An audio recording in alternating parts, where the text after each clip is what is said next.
교회사 설교 시리즈 오늘 11번째 동서교회의 대분열, 이런 제목입니다. 38절을 다시 보면 요한이 예수께 여짜오되 선생님, 우리를 따르지 않는 어떤 자가 주의 이름으로 귀신을 내쫓는 것을 우리가 보고 우리를 따르지 아니하므로 금하였나이다, 이렇게 말씀이 나옵니다.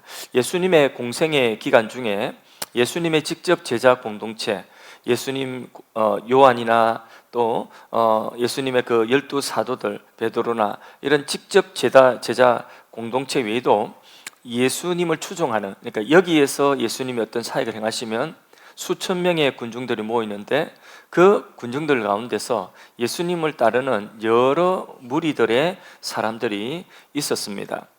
그들 가운데 어떤 이들은 예수님의 그 귀신을 내쫓고 병을 고치시는 그런 능력을 보고 예수님의 이름으로 또 그 예수님의 이름의 권능을 믿음으로 귀신을 내어쫓는 그런 사역을 했었습니다. 그런데 제자들은 그런 사람들이 그 예수님 이름으로 사역하는 것을 보고 못마땅했던 거죠. 그래서 자신들은 예수님의 직속 제자들인데, 그런데 예수님의 직속 제자도 아닌 저 사람들이 이렇게 예수님의 이름을 사용하며 사역하는 것에 대하여서 그것을 못마땅하게 여기고 오히려 그 사람들을 다른 편, 왜 애들 때 그 유치한 거 있지 않습니까? 네 편이냐 내 편이냐, 좋은 놈이냐 나쁜 놈이냐, 그런 논리죠. 그래서 우리 제자 공동체에 직접 속하지 않는 저 사람들은, 그 사람들은 자신들의 제자 공동체가 아니다, 그래서 예수님과 상관없는 사람이다, 이렇게 그들을 치부를 했죠. 그래서 그 이름으로, 예수님 이름으로 병을 고치고 귀신을 내어쫓는 그런 사역을 하지 말라고 그들이 사역하는 데 가서 예수님의 제자들이, 우리가 예수님의 직계 제자인데 너희가 이 예수님 이름을 함부로 사용하면 안 된다, 이러면서 예수님 이름 사용하지 못하도록 강력하게 금지하고, 다시 이런 일이 있을 경우에, 재발할 경우에는 엄격한 법적 조치를 취하겠다, 이렇게 하고 돌아왔던 것이죠. 그리고 예수님께, 예수님 잘했지요, 이렇게 이제 예수님께 그 이야기를 보고를 하는 것입니다. 그때에 예수님 뭐라고 말씀하십니까?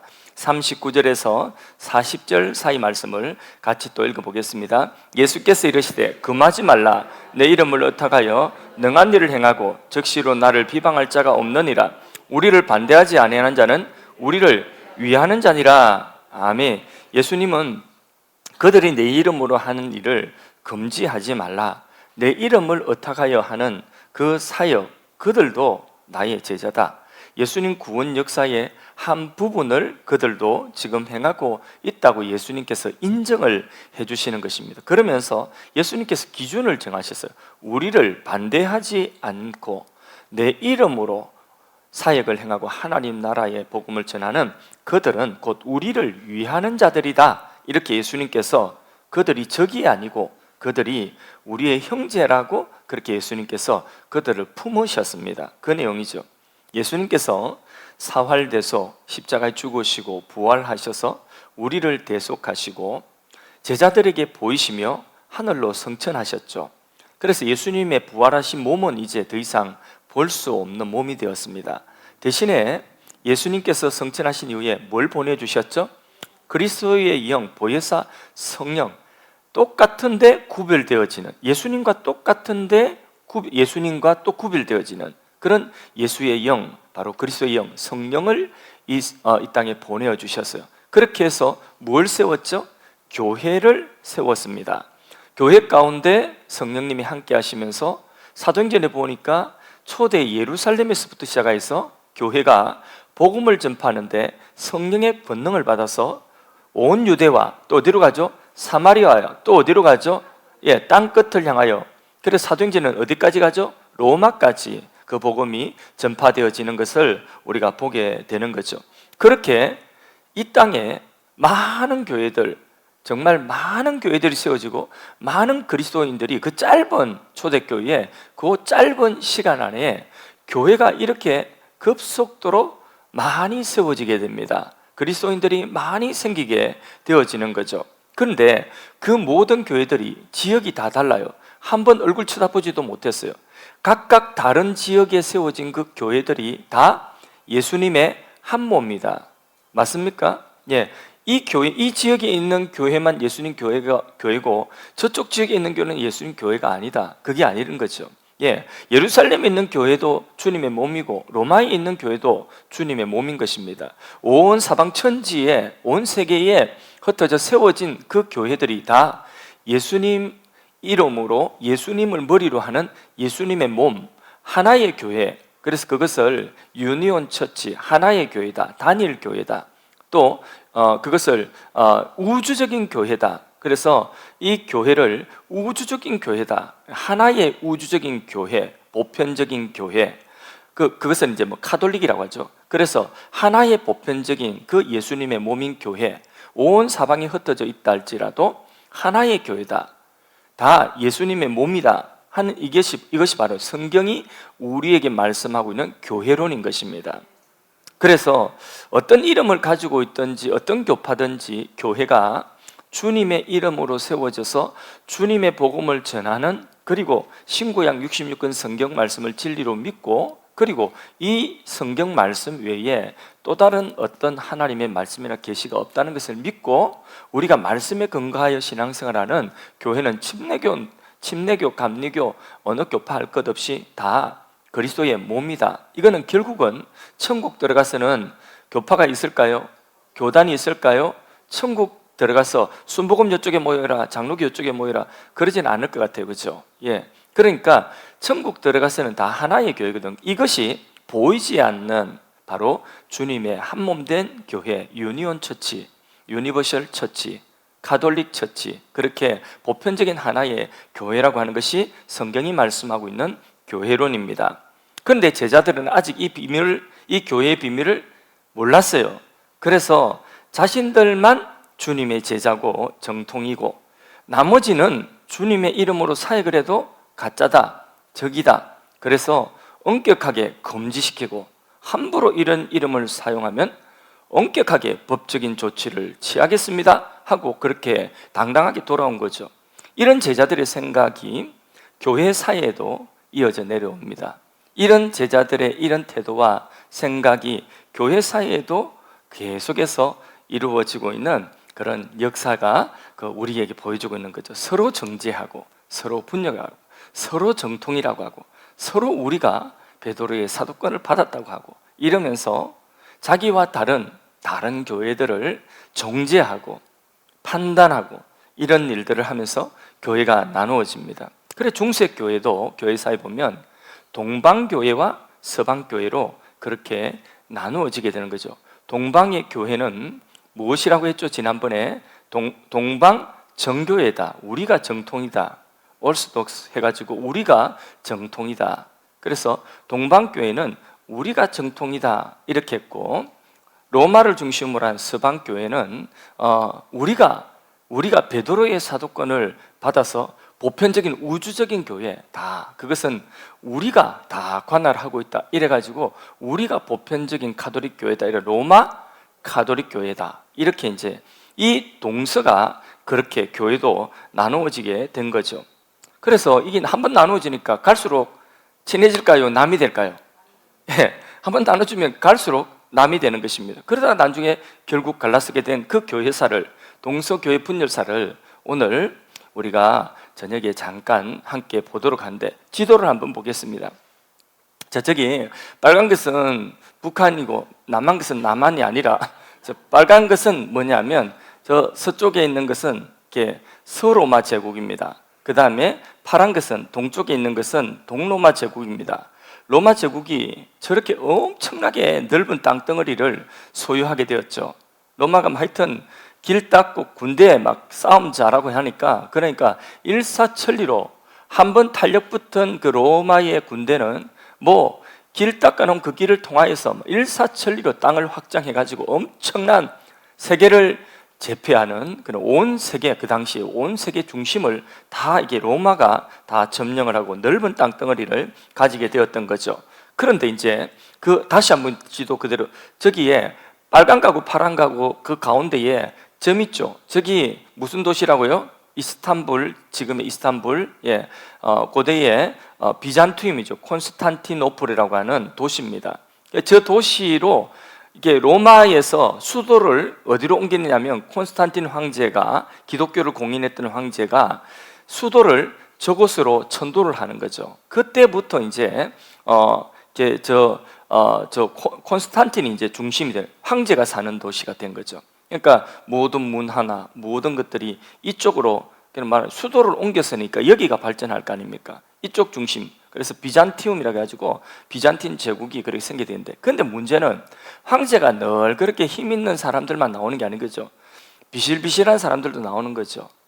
그래서 비실비실한 사람들이 나오니까 저 넓은 땅덩어리를 관리를 할 수가 없는 거죠.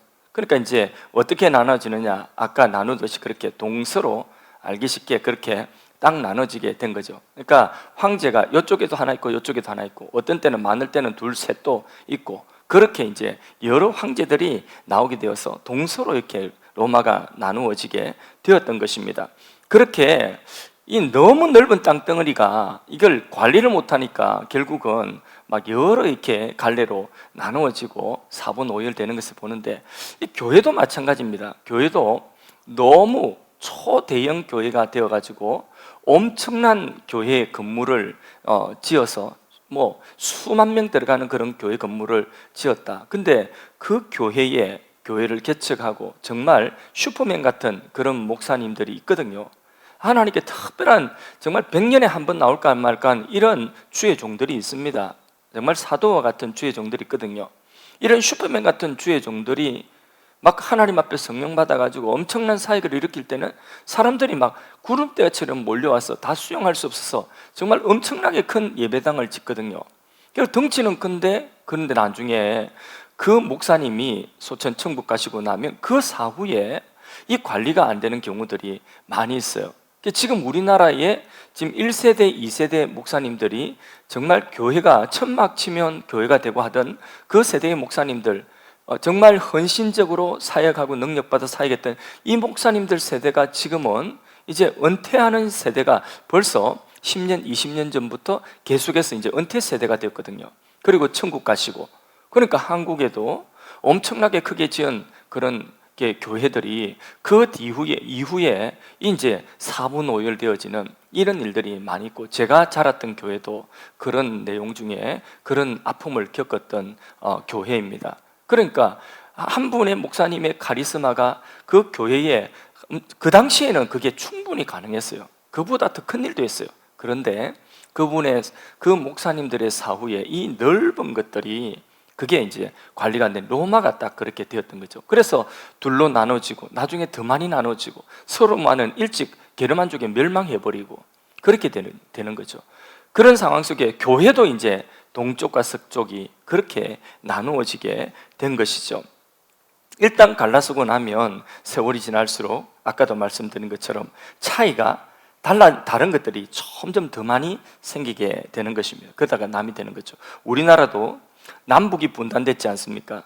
남북 분단되고 지금 몇 년 정도 지났죠? 70년 정도 지났죠? 근데 남한 사람하고 북한 사람하고 지금 딱 남한 사람 3사람하고 북한 사람 3사람하고 같이 살아라고 하면 적응이 되겠어요? 서로 너무 다릅니다. 말도 많이 달라졌죠, 그죠? 너무 다른 거죠. 그래서 북한 사람이 한국에 내려와가지고 세터민으로서 이 대한민국에 정착하기 위해서는 곧바로 정착 못하죠. 그래서 어디 갑니까? 국정연수원 운영하는 세터민, 거기에서 몇 개월 동안에 한국의 문화에 대해서 적응하는 훈련을 하고도 그게 적응이 돼요, 안 돼요? 잘 안 되는 경우가 너무 많거든요. 70년만 갈라져 살아도 이렇게 문화가, 같은 말을 쓰는데도 문화가 이렇게 달라지게 되는 것입니다. 그래서 첫 번째, 동서교회가 이 나누어지고 문화 차이가 너무 많이 나는데, 그 중에 문화 중에서도 제일로 가장 큰 영향력을, 사람의 의식 구조에, 사람의 생각에, 사람들의 문화에 제일 큰 영향을 미치는 것이 뭘까요? 언어입니다. 언어, 말. 어떤 말을 쓰느냐, 서로 같은 말을 쓰느냐, 서로 다른 말을 쓰느냐. 언어의 차이가 사람들의 의식 구조를 완전히 바꿉니다. 그래서 일제시대 때에 우리나라 사람들 지배하기 위해서 일본 식민 제국이 어떻게 했습니까? 우리나라 이름 일단 없애고 일본식 이름 쓰라고 하고, 그 다음에 뭐 했어요? 그렇죠, 자기들 말, 일본 말 쓰라고 했잖아요. 그래서 우리 어머니 세대 한글도 모르지만 일본 말 막 종종 섞어서 쓰거든요. 일본 말 잘 쓰죠.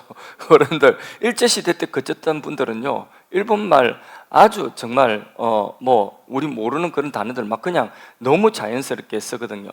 그래서 제가 살던 그쪽도 옛날 어른들 일본 말 되게 많이 썼습니다. 템뿌라 희한한 그런 일본 말들을 쓰는데, 근데 요즘 사람들 그럼 템뿌라 이러면 뭔지 압니까? 모르죠. 템뿌라 알아요?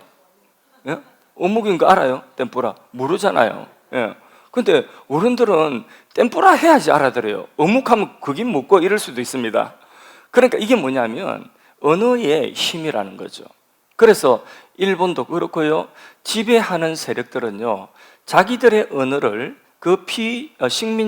식민지 그 국민들에게 그렇게 이렇게 말을 바꾸도록 해서 그 사상과 그 의식 구조를 바꿔서 통치하려고 하는 것이죠. 같은 민족이라도 일제시대 때 살았던 분들은요, 일본에 대한 우호적인 감정을 또 가지고 있습니다. 안 그럴 것 같죠? 그런데 안 그래요. 그게 일본에 대해서 어느 정도까지는 또 막 독립운동 하신 분들 말고는 대체로 우호적인 그런 감정들을 가지고 있습니다. 여기에 동로마와 서로마가 나누어져서 다른 언어를 쓰게 되는 거죠. 어떤 언어를 쓰냐면 동로마는 그리스어, 헬라어라고 있죠. 헬라어를 씁니다. 그러면 동로마 교회는, 동방교회는 성경이 어떤 언어로 됐겠습니까? 예, 헬라어로 됐죠. 헬라어로 기록된 성경을 봅니다. 그러면 이 라틴 문화권, 로마, 서로마, 이 로마를 중심으로 한 이쪽 지역은, 서로마는 어떤 언어를 쓰냐면 라틴어를 씁니다. 로마. 라틴어를 쓰는데 그럼 문화도 라틴 문화가 되는 거죠. 성경은, 이 로마 카톨릭은 성경은 어떤 언어로 된 성경을 볼까요? 지난번에 한번 제가 교회사 시간 말씀드렸는데 라틴어로 번역되어진 그걸 불가타 얘기를 하죠. 불가타 얘기라고 하는 그 라틴어 성경을 씁니다. 그러니까 한쪽은 라틴어 성경을 쓰고 한쪽은 헬라어 성경을 쓰면 이게 생각이 일치가 되기가 쉽지가 않습니다. 많이 달라집니다. 언어의 구조도, 좀 언어학을 연구하진 않았지만은 언어의 구조도 많이 달라지고 생각하는 사고도 많이 달라지게 되는 것입니다.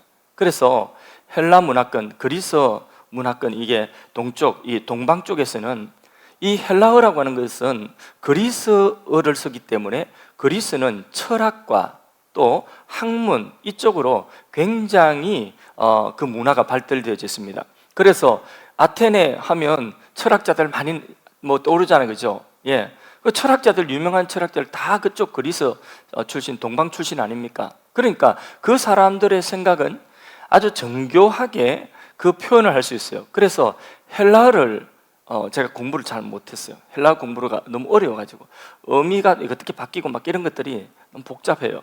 그래서 그 바뀌는 그 변형들이 너무 바뀌는 변형이 복잡하다는 것은 무슨 의미예요?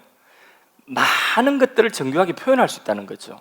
예. 그래서 이 헬라어, 이 신대학원에 가면, 신학교 가면 첫 번째 합격 통지서 받아가 1월달, 2월달을 입학하기 전에 뭐 하냐면 한 달 동안 합숙하면서, 한 달은 헬라어 합숙하면서 계속 그거 헬라어만 합니다. 주구장창 매일 시험 치고 30일을 계속 그거 합니다. 또 한 달은 히브리어를 합니다. 구약의 언어 히브리어를 한 달 내내 합숙하면서 주구장창 그거 합니다. 예. 그렇게 이제 성경 언어에 익숙할 수 있도록 그렇게 하거든요. 근데 헬라어가 되게 어렵더라고요. 히브리어는 사실 이래 그리나 저래 그리나 못 그리는 건 니나나 비슷하니까, 그러니까 히브리어는 오히려 조금 더 외우기도 쉽고, 그리고 그리는 건 그런데 이 꼭지가 자꾸 바뀌는 헬라어는요, 이 뒤가 꼭지가 너무 많이 바뀌고 앞에 바뀌고 이러니까 복잡해요. 그래서 내 머리로는 저는 이제 언어가 좀 이렇게 좀 약한 부분, 다른 건 다 잘합니다. 여러분 알다시피. 그런데 언어가 조금 이제 제가 좀 딸리거든요. 근데 이 헬라어 때문에 내가 엄청 고생해요.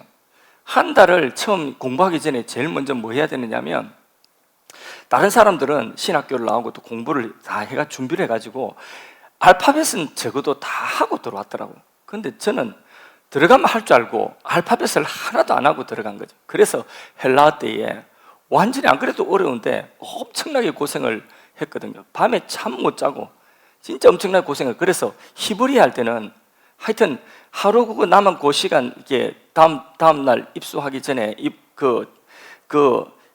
하여튼 밤새가지고 히브리어 알파벳을 다 외우고 들어갔거든요. 딱 그러고 들어가니까 히브리어 1등 했다 아닙니까? 근데 이거는 지금 내가 괜히 이거 헛된 길로 갔어요. 주님 용서해 주십시오. 예.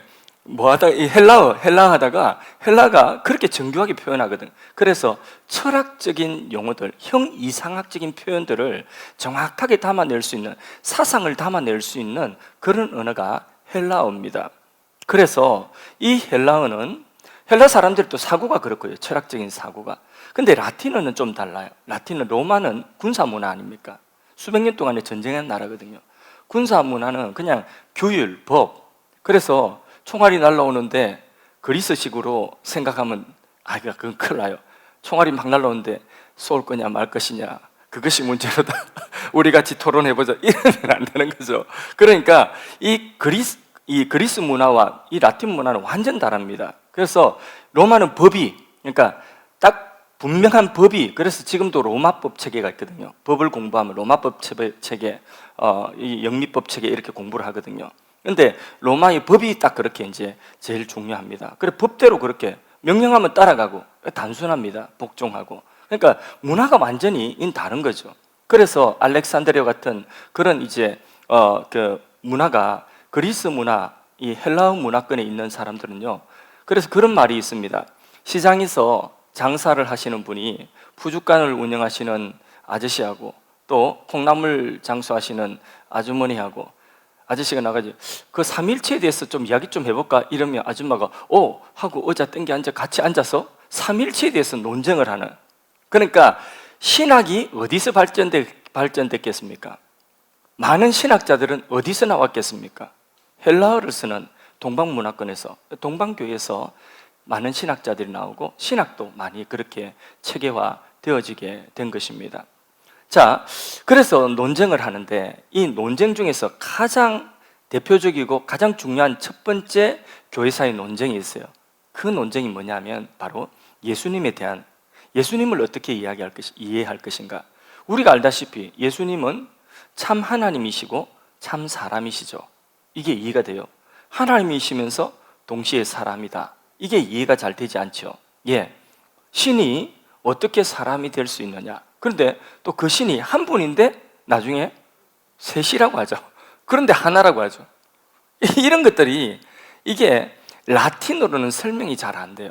그래서 헬라권에서 이 동방교회 쪽에서 이게 헬라어를 쓰는 헬라어 성경 쓰고 이 헬라어 문화권에서 이런 신학들이 굉장히 발전하게 된 거죠.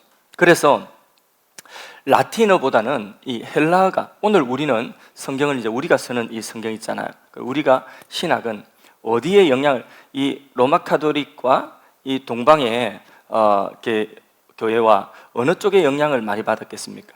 우리는 라틴 쪽이겠습니까? 서방 쪽이겠습니까? 동방 쪽이겠습니까? 동방 쪽에 영향을 많이 받았어요. 왜냐하면 우리 성경을 번역하는 데에 이 헬라어 성경, 불가타 성경은 가톨릭 성경 그것은 참고만 하고 성경을 우리말로 번역할 때에 헬라어 성경을 번역을 해요. 원래 기록될 때, 성경이 기록될 때의 언어가 헬라어예요. 신약 성경이. 그렇기 때문에 헬라어의 영향을 많이 받았어요. 그래서 우리 신학이 지금 발전되어져 있습니다. 그리고 이것만큼 언어라고 하는 것은 굉장히 사람의 의식 구조와 문화에 큰 영향을 미치거든요. 우리나라에 유명한 그 소설가, 문학 작품들 쓰신 분들 가운데 훌륭한 분들 많이 있거든요. 박경리 선생님 이런 분들 뭐 소설 대단하지 않습니까? 근데 이런 분들이 벌써 우리가 읽는 그 느낌으로 하면 그러면 이런 분들의 그 소설이 벌써 노벨 문학상 받아야 되는 수준이랍니다. 근데 노벨 문학상을 받지 못하는 이유 중에 하나가 언어가, 거기에 소설 같은 데 쓰여져 있는 그 언어들, 사투리 같은 거 있잖아요. 놀이끼리 아리까리 이런 것들 이런 표현들이 뭐 거석이 뭐 이런 표현들이 도무지 이게 번역이 안 된다는 거죠. 그러니까 우리가 읽을 때는 이게 우리는 언어를 아니까 이게 확 와닿잖아요, 그죠? 얼마나 정감이 있습니까? 그런 소설 읽으면 재밌잖아요. 우리 옛날 시골에서 들었던 어른들 이야기 듣는 것 같지 않습니까? 그때 그 이 스토리를 머릿속에 다 그려지는데, 그런데 이걸 영어로 옮기려고 해보십시오. 그게 얼마나 어렵겠습니까? 예, 우리나라 말도 참 대단한 말입니다, 그죠? 예, 놀이끼리 한국 이런 거 영어로 뭐라고 표현하죠? 예, 정말 어렵습니다. 그죠? 예, 거무쭉쭉하다 이런 거 어째 표현합니까? 예, 알싸싸하다 뭐 이런 거 참 그런데 이런 이게 언어가 이제 그만큼 둘 사이에 동방교회와 서방교회가 성경을 다른 언어를 쓰면서 그렇게 많이 차이가 나게 된 것이죠. 그래서 우리나라에 지금 성경을 하나의 언어를 하나의 그 번역본을 가지고 우리가 전부 모든 교회에서 예배용 성경을 쓴다는 게 그게 큰 축복입니다.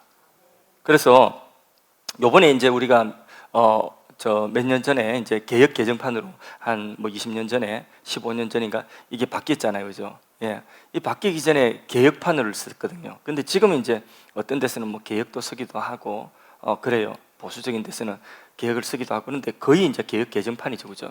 그래서 같은 그 번역본을 가지고 우리가 예배용으로 하나의 성경을 본다는 이것은요, 신앙이 일치할 수 있는 중요한 모티브가 되는 거죠. 예, 이게 굉장히 중요합니다. 그래서 성경 번역본 많이 나오는 거 좋은 거 아닙니다. 성경을 읽을 때 여러분 다양한 성경 번역본들 쉽게 번역된 거 있잖아요. 뭐 유진 피터슨의 메시지 성경이라든지 아니면 쉬운 성경이라든지 이런 새번역 성경, 이런 성경들은요, 그거는 예배용으로 쓰는 것이 아니라 그는 내가 읽을 때 참고용으로 쓰지. 이 예배용의 성경을 우리가 자주 그런 것은 그런 성경 번역본들은 한번 이해 안 될 때에 같이 보는 거예요. 그리고 성경을 읽을 때에 하나의 이렇게 통일되어진 성경을 한국교회 전체가 같이 읽으면 한국교회 전체가 가장 본질적인 부분에서 하나가 될 수 있는 그런 큰 장점이 있습니다. 그래서 아이들 우리 다음 세대 교육도 뭐 아이들 뭐 쉬운 성경 이렇게 뭐 읽히기도 하고 하는데, 근데 걔들이 커서 중학생만 되면요 다 어려워도 이 길을 와야 돼요.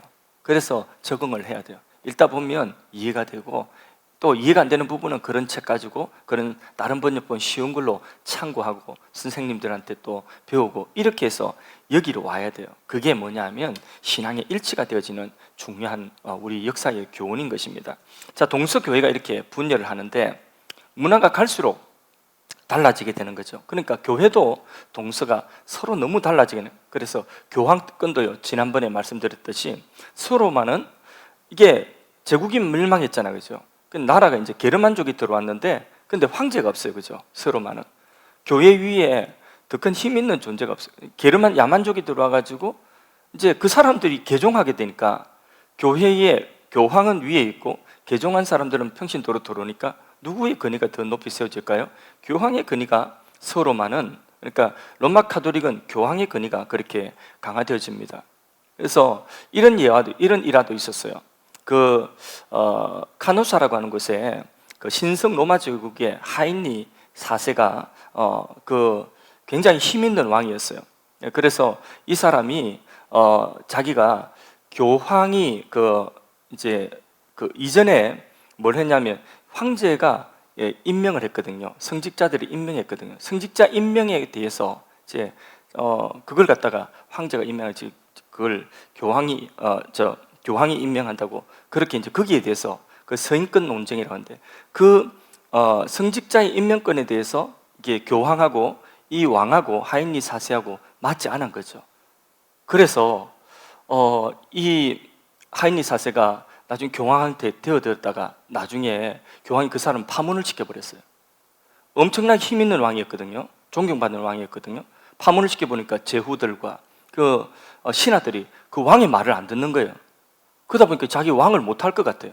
그래가지고 이 하인리 4세가 카노사라고 하는 곳에, 이 교황이 머무르는 곳에 와가지고 거기서 3일 동안에 우리나라에서는 삼전도의 굴욕이라는 게 있지 않습니까?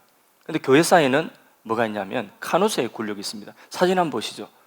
저 힘 있는 왕이 교황이 있는 곳에 교황이 안 만나주니까 제발 파문을 거두어 달라고 저렇게 한겨울에 3일 동안 밖에서 교황이여 파문을 다시 처리해 달라고 그렇게 요청해 가지고 3일 만에 교황이 파문을 요청했어요. 그러면 누구의 권위가 확 올라갑니까? 교황의 권위가 올라가죠. 이게 카누스의 권력. 그러니까 서로마는 교황권이 굉장히 강해지고 있었다. 동로마는 비잔틴 제국이 있지 않습니까? 황제가 있어요. 그러니까 황제가 교회에 다 관여를 하는 거죠. 황제가 군대를 가지고 있으니까, 그러니까 군대의 보호를 받고 교회가 이렇게 하다 보니까 상대적으로 황제의 힘이 강해지는 거죠. 그래서 이 두 교회의 문제점 뭐냐 하면 교황의 권력이 너무 커버린 그래서 정치 위에 있는 로마 카톨릭도 그것도 좋은 영향력을 좋은 결과를 못 보고, 또 국가의 보호를 받는 그런 정치의 보호 아래 있는 교회도 그것도 그다지 그렇게 좋은 영향을 미치지 못하는 것입니다. 자, 이렇게 교황권의 차이가 있고요. 이게 이제 달라지게 되는 거예요. 서로 동쪽과 서쪽이 달라지고 있는. 그 다음에 서로마와 동로마가 달라지는데, 자, 여기 한번 보세요. 사진 한번 보세요. 이분은 교황이죠, 그죠? 이분하고 그 다음 사진 한번 보세요. 예. 이거는 이제 서쪽 그러니까 로마 카톨릭 교황이고, 이분들은 누구냐면 동방교회 주교들이에요. 자, 무엇이 차이가 있습니까? 차이점을 다시 한번 교황, 예, 그 다음에 다시 동방교회 뭐가 차이 있습니까? 예? 예, 수염입니다. 수염. 별거 아닌 것 같죠? 이것도 수염 기르고 깎고에 이것도 굉장히 자기들은 나름대로 신학적으로 고민을 많이 했다고 합니다. 그래서 수염 깎고 면도하고 하지 않고 이 차이. 그리고 로마 카톨릭은 사제가 되는 것은 독신이에요. 독신. 신부님들 독신인데 동방정교의 사제들은 다 결혼을 합니다. 그런 차이가 있죠. 이런 교회의 간행들이 시간이 지나갈수록 점점 이제 달라지게 되는 거죠. 그래서 동방교회는 서방교회를 이단시합니다. 서방교회도 동방교회를 이단시하게 됩니다. 서로 이제 이단이라는 거죠. 예. 이렇게 하다가 두 교회가 완전히 달라지게 되는 결정적인 사건이 있습니다. 그 결정적인 사건 몇 가지를 짧게 말씀드려요. 첫째는 뭐냐면 필리오케 논쟁이랍니다. 필리오케. 뭐라고요? 예. 이제 뭐 교회사를 공부한 분들은 필리오케 요 정도는 이제 단어는 알면 그러면 좀 유식한 책 어디 가서 할 수 있겠습니다. 자, 예수님 신성에 관한 논쟁이거든요. 그 예수님이 성육신 하셨다 하는 것, 하나님이신데 사람이라는 이게 잘 이해가 안 되잖아요, 인간의 이성으로. 그래서 하나님이 사람 되셨다는 성육신을 인정하는 쪽, 또 아니다, 하나님이다 하고 신성의 무게를 두는 쪽, 아니다, 위대한 사람인데 신으로 추앙받았다, 사람이다 결국은. 이렇게 이제 예수님의 속성에 대해서 논쟁이 많이 있었는데, 이제 결국 결론은 뭐냐면 정통은 니케아 종교회의에서 323년에 지난번에 말씀드렸습니다. 신이면서 동시에 사람이다. 그 다음에 이제 381년에 또 예수님은 하나님이시다. 삼위, 성부, 성자, 성령, 이 삼위일체 하나님이라고 하는 이 교리와, 그 다음에 예수님은 참 하나님이시면서 참 사람이라고 하는 이 기독교의 가장 중요한 교리가 이때 세워졌거든요. 그래서 이게 성령에 대한 이 부분에 대한 이제 두 교리가 이미 세워졌는데, 후에 어떤 논쟁이 있냐면 동서교회가 갈라지게 된 중요한 원인입니다. 그게 이제 뭐냐면 성령에 대하여서 어떻게 이해하느냐. 그래서 여기 화면 한번 띄워주세요. 성자는 아버지께서 낳으셨다. 성부가 낳으셨다. 우리 낳듯이 그렇게 낳으셨다고 보고요. 그 다음에 성령은 아버지로부터 발출되었다. 이런 표현, 발출이라는 표현을 썼거든요. 마치 그 태양에서 빛이 발현되듯이 그렇게 발출되셨다. 여기 이제 원래 동방과 서방 교회의 합입니다. 삼위일체에 대해서. 자, 성자는 아버지께서 낳으셨다. 성령은 아버지에게서 발출되셨다. 이게 이제 동서방이 합의를 해놓은 거예요. 종교회에서. 그런데 이제 서방교회가, 저 로마 쪽에 있는 서방교회가 그 아리우스파라고 하는 이단이 생겼거든요. 그 이단은 어떤 이단이냐면 예수님의 신성을 부인하는 거죠. 예수님의 하나님이심을 부인하는 그런 이제 이단이 아리우스파인데, 이 사람들이 도덕적으로 훌륭하고 뭐 이렇게 하다 보니까 이 사람들 추종하는 사람들이 되게 많은 거예요. 막 이렇게 막 그 금욕적인 생활하고 이렇게 윤리적으로 뛰어나고 이러니까 그 윤리를 보고 막 따라가는 사람 되게 많았어요. 그래서 이 아리우스파 이단이 이게 뭐 정통 교리 완전 반대되는 거잖아요. 예수님의 신성을 거부하는 거니까, 그걸 인정하지 않는 거니까. 이 아리우스 이단들이 굉장히 그 세력을 키워 나갔습니다. 그러니까 여기에 대해서 분명하게 해야 될 필요가 있죠. 그래서 교회는, 서방교회는 어떻게 고쳤느냐 하면 거기 하나를 더 추가했어요. 우리 앞에 있던 거. 성령은 한번 띄워줬어요. 성령은 아버지와 그리고 아들로부터 나왔다. 성령은 아까 거는 뭐라고 했죠? 성령은 아버지로부터 발출 나오셨다 이랬는데, 여기는 아버지 그리고 아들로부터 나왔다. 그게 뭐냐면 그리고 아들로부터, 그게 필리오케예요. 필리오케. 그걸 넣은 이유가 뭐냐면 바로 이단 때문에. 그래서 교회에서 공적으로 서방교회는 예배 드릴 때에 신앙, 우리 사도신경 고백하듯이 신앙 고백할 때 이 필리오케를 넣도록 한 거죠. 예. 아버지로부터 성령이 나오실 뿐만 아니라 아들로부터 나왔다. 이 말은 뭐냐? 아버지와 아들로부터 성령이 나오셨다고 한다면 아버지와 아들이 동격이라는 거예요. 권위가 같은 권위다. 그러니까 예수님이 신성을 강화하는 쪽이죠. 예. 근데 거기 이제 교회가 조금 욕심이 있어요. 그 예수님으로부터 우리가 베드로의 사도권을 받은 로마의 그 사도권, 우리 교황님의 그게 권위가 바로 예수님에게부터 직접 받은 거다. 사실은 그건데, 그런데 이제 이렇게 아리우스파와 그들을 이단을 견제하면서 좀 더 발전되진 교리가, 이런 교리가 나왔다는 거죠. 그래서 서방교회는요 필리오케를 같이 고백했습니다. 항상 신앙 고백 때에.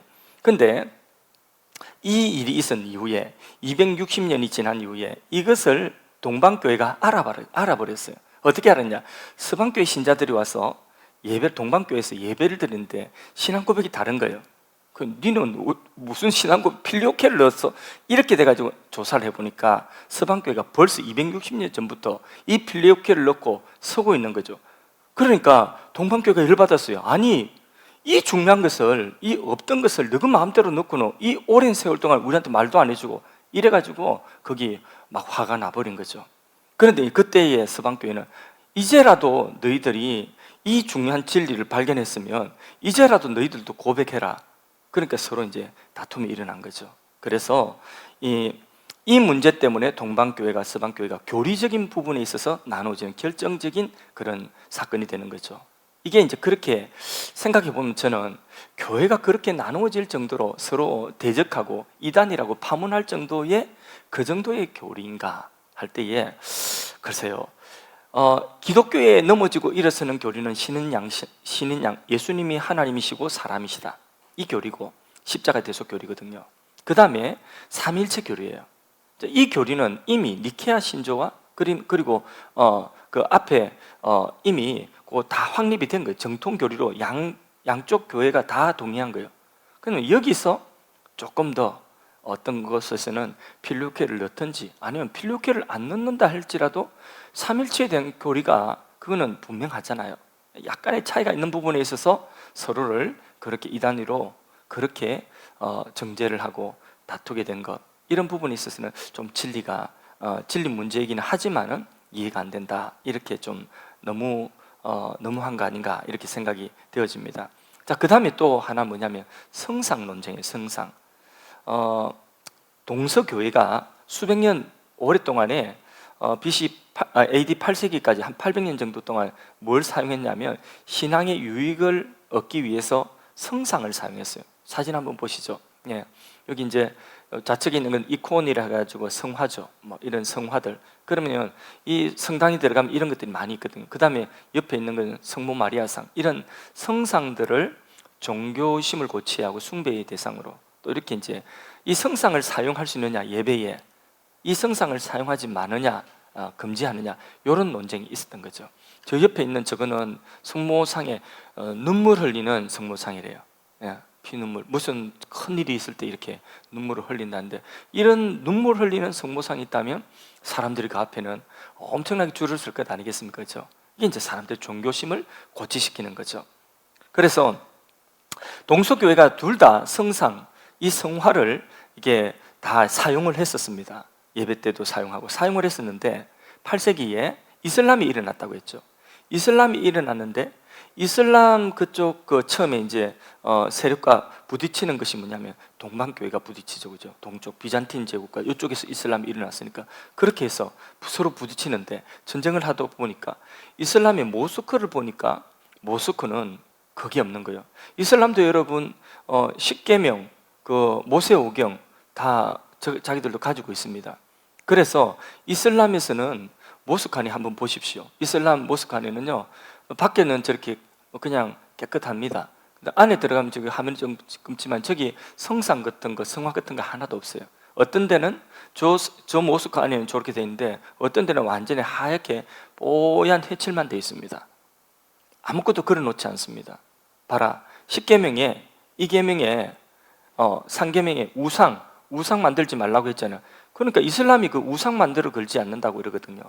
우리가 바로 믿는다고, 우리가 모세 오경대로 한다고 이러거든요.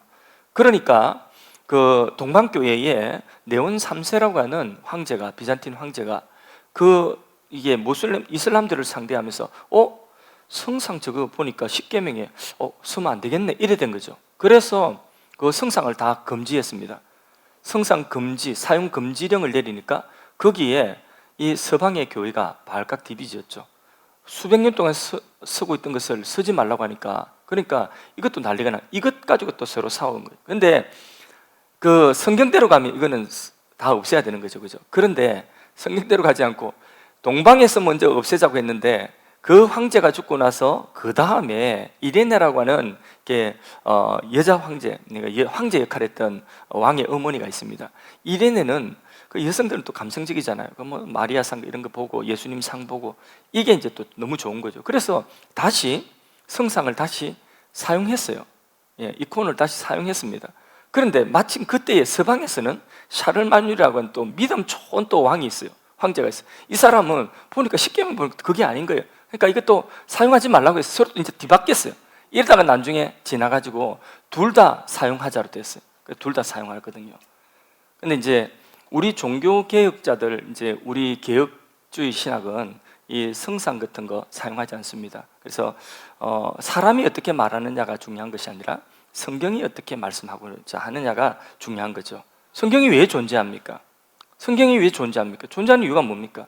이런 거 판단하고 우리 신앙을 바로 세우라고 성경을 주신 것 아니겠습니까? 성경대로 가야 되는 거죠.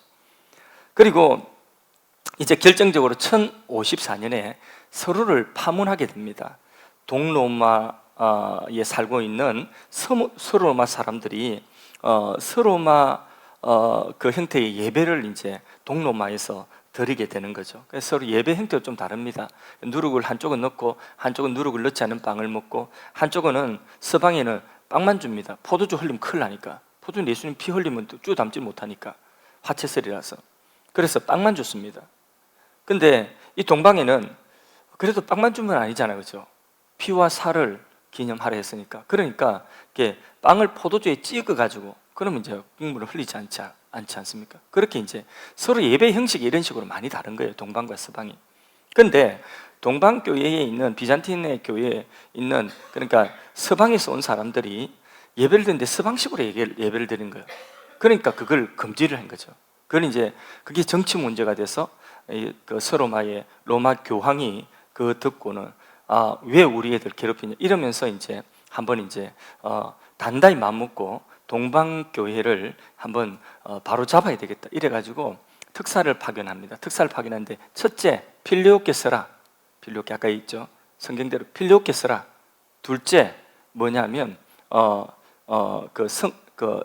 둘째가 성상을 인정해라. 성상 인정해라. 성상 금지시켰으니까 성상 쓰도록 인정해라. 셋째, 왜 우리 서방 사람들 예배 드리는데 예배의 자유를 침해하냐 이렇게 해가지고 회개하고 이거 다 받아들이라 하고 특사를 보냈어요.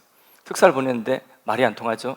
그러니까 교황의 특사로 온 사람이 성소피아 성당 있죠, 전에 그게 그 이스탄불에 그 성소피아 성당에 예배 드리는 거기에 가가지고는 곧바로 파문장을 날려버렸어요. 파문이요 하고 파문장을 팍 날리고 그리고는 돌아서 나오니까, 그러니까 동방교회 이 주교도 너무 화가 나는 거예요. 또 이것도 하나 있어요. 이렇게 동방교회 그 이스탄불의 그 주교를 뭐라고 하냐면 세계 총대 주교라고 하거든요. 그래서 세계 총대 주교라고 하는 말 중에서 세계라고 하는 그건 빼라. 그거는 내만 쓸 수 있다. 는 이제 교황만 쓸 수 있는 거고, 그 세계라고 하는 말은 빼라. 이렇게 이제 하니까 동방에 이 그 주교 예배 드리고 있는 거기에서 파문장을 막 이게 서방에서 날려 버리니까 자기도 화나잖아요. 그러니까 뒤쫓아가 가지고 자기들도 파문장 써 가지고 서방교회는 이단이라 파문장을 날려. 그렇게 1054년에 동방교회와 서방교회가 완전히 나눠지게 되는 것입니다. 여기서부터는 사실 진리 문제가 아니죠, 그렇죠? 예. 완전히 이제 정치적인 그 힘의 그 논리, 서로 이제 힘 가지고 차지하려고 하는 그런 인간들의 욕심이 여기 개입되게 되는 거죠. 그래서 동방교회가 서방교회가 영원히 그렇게 나눠지게 된 것입니다. 교회는 인간들이 서로 맞고 안 맞고 그래서 나누고 그렇게 해서는 안 되고, 이렇게 진리, 예수님 바라보고 우리가 서로 다른 부분들을 진리 안에서 맞추어 가는 것이 그게 교회입니다. 그래서 이게 다른 부분들, 이 부분들은 내가 진리 안에서 우리 서로 다양성을 인정하면서도 그걸 맞추어 나가는 그런 가운데서 개인도 성장하고 교회도 성장하게 되는 것입니다. 예. 그 이제 마지막 십자군 전쟁 그 이야기는 다음 주 십자군 전쟁 하나 전체를 스토리로 해서 말씀을 드리도록 하겠습니다. 그렇게 해서 이제 동서교회가 나눠졌다가 이제 언제 화했는지 아십니까? 1962년도, 그러니까 20세기에 동서교회가 제2차 바티칸 공회에서 가톨릭 공회에서 동방교회와 서방교회가 주교들이 서로 만나가지고 그렇게 이제 화해를 했습니다. 뭐 화해해봤자 이미 너무 양쪽이 갈 때까지 갔고, 그리고 교회의 본래의 모습이 다 진리에서 멀어져 버렸습니다. 그 사이에 뭐가 일어나느냐? 종교개혁이 일어났고 오늘 다시 성경으로 돌아가자. 예. 동방이든 서방이든 교회가 이렇게 나눠지면서 서로 너무 성경에서 빗나가 버렸거든요. 그래서 다시 성경대로 돌아가자. 이게 뭐냐?